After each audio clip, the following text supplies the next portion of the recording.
Ciotti, bonjour. Bonjour. Président des Républicains, député des Alpes-Maritimes. L'émotion d'Annabelle qu'on a entendue en ce moment, l'émotion et la révolte, c'est ce que vous avez entendu hier aussi dans les rassemblements à Paris, à Nice et ailleurs. Oui, je veux dire combien cette chronique est tout à la fois extraordinairement émouvante et vraie. Combien elle exprime cette émotion que nous ressentons, que je ressens personnellement depuis samedi matin. Nous avons reçu au réveil ces informations avec sidération. Et depuis, chaque heure, chaque nuit, le bilan s'alourdit.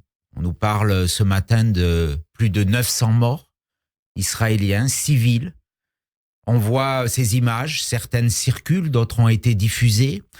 Elles sont terrifiantes, de barbarie, d'horreur. On voit des personnes âgées extraites de leur maison, prises en otage. On voit des familles assassinées dans leur domicile. Des femmes ont été violées. Des jeunes qui partageaient un moment de joie, de fête, de vie dans un festival de musique électronique ont été massacrés. C'est tout cela qui suscite cette émotion, qui suscite aussi une immense colère, parce que c'est l'expression de l'inhumanité, de la barbarie, la plus obscurantiste, la plus terrible, la plus terrifiante. Oui, ce sont des nazis. Oui, ce sont les mêmes visages que ceux qui ont frappé à Paris le 13 novembre. Ce sont les mêmes qui participent de cette volonté de détruire tout ce qui ne leur ressemble pas, de s'être animé par la haine. Que fait, que pense, que doit penser l'homme politique, l'homme d'État par rapport à la phase qui s'ouvre maintenant, c'est-à-dire comment récupérer les otages ? J'imagine le dilemme du gouvernement israélien, du Premier ministre, les choix stratégiques à faire. Je veux d'abord dire tout mon soutien au gouvernement israélien, tout mon soutien bien sûr au peuple israélien dans ces moments tragiques. Je suis sûr qu'Israël, parce que c'est une grande nation, parce que c'est une démocratie, et si elle est attaquée, c'est parce que c'est une démocratie, où la liberté règne dans l'État d'Israël, eh bien je suis sûr qu'Israël va faire face, comme dans les pires moments de son histoire, à ce moment terrible qui a voulu mettre en cause son existence une nouvelle fois. Israël fera face, la situation est naturellement très compliquée. Parce qu'il y a un dilemme, intervenir massivement, c'est mettre en péril la vie des otages, ne rien faire, c'est consacrer la victoire du Hamas. Mais je suis confiant dans la capacité d'Israël à faire face à cette situation, et notre devoir, le devoir des États, de la France, de l'Europe, est d'être totalement, je dis bien totalement, je n'utilise même pas le mot sans réserve, totalement aux côtés d'Israël dans ces moments, parce que nous avons les mêmes ennemis. Nous avons face à nous les mêmes visages de la barbarie. Nous les avons subis dans un contexte différent, mais nous devons les combattre avec la même force et dans la même unité. Vous portez une résolution à l'Assemblée nationale pour que la France arrête son aide à l'autorité palestinienne. Êtes-vous sûr que l'argent versé par la France, 60 millions d'euros en 2021, aille vers le Hamas ? Il y a un risque ? On ne finance pas Daesh. Il y a eu des procédures judiciaires en France, dans notre pays, parce qu'il y a eu des complicités de financement du terrorisme. Et là, on aurait un financement public. On ne sait pas où va ce financement. Enfin, on ne sait pas. On est sûr qu'une partie de ce financement se retrouve pour armer le Hamas. Et ça, ce n'est pas acceptable. Ce n'est pas tolérable. Donc, il faut arrêter. Il faut arrêter.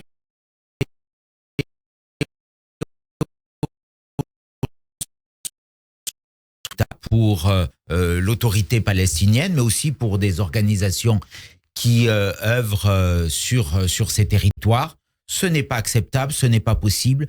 Il faut de la transparence, en tout cas, à ce stade, il faut arrêter. L'aide européenne a été suspendue, puis finalement elle n'est pas suspendue. L'Espagne n'est pas d'accord. Désunion, cacophonie. Oui, c'est regrettable d'offrir cette image dans ces moments. Il faut là aussi, et je l'ai écrit dès dimanche au président de la République, que la France, qui a une voix singulière et forte en Europe, prenne une initiative. L'Allemagne l'a fait également pour dire que nous ne pouvons, dans ce contexte, continuer à financer une organisation dont les ramifications s'expriment dans le terrorisme le plus obscur. Vous demandez aussi une clarification, une modification des relations avec certains États, la Palestine. Qu'entendez-vous par là? Le financement du Qatar à l'autorité palestinienne, c'est 30 millions de dollars, je crois, par mois. Là aussi, il faut mettre tout à plat. Il faut dire les choses. Cet État ne peut pas avoir un double visage, celui d'une respectabilité qui serait couverte par une manne financière.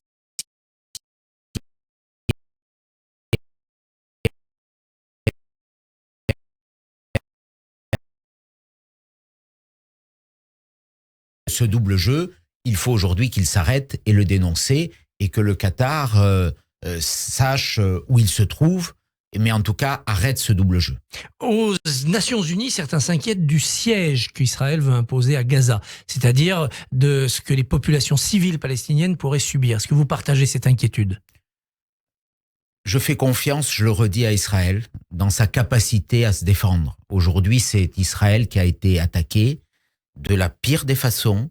C'est Israël qui est en cause, dont la survie est en cause du fait de terroristes qui veulent détruire Israël, qui veulent supprimer les Juifs. Vous l'avez dit tout à l'heure. Samedi, c'était une traque aux Juifs dans les rues de Sderot, dans les localités proches de la bande de Gaza. Ceux qui étaient en action voulaient supprimer, tuer des Juifs. Donc Israël doit se défendre. Et on doit être solidaire d'Israël. Et dans un deuxième temps, aider à chercher une solution politique. Il faudra un jour trouver une solution politique. Il faudra sans doute trouver une solution politique. Bien sûr qu'il faudra trouver une solution politique. Mais le temps aujourd'hui est à la survie des otages, à leur libération.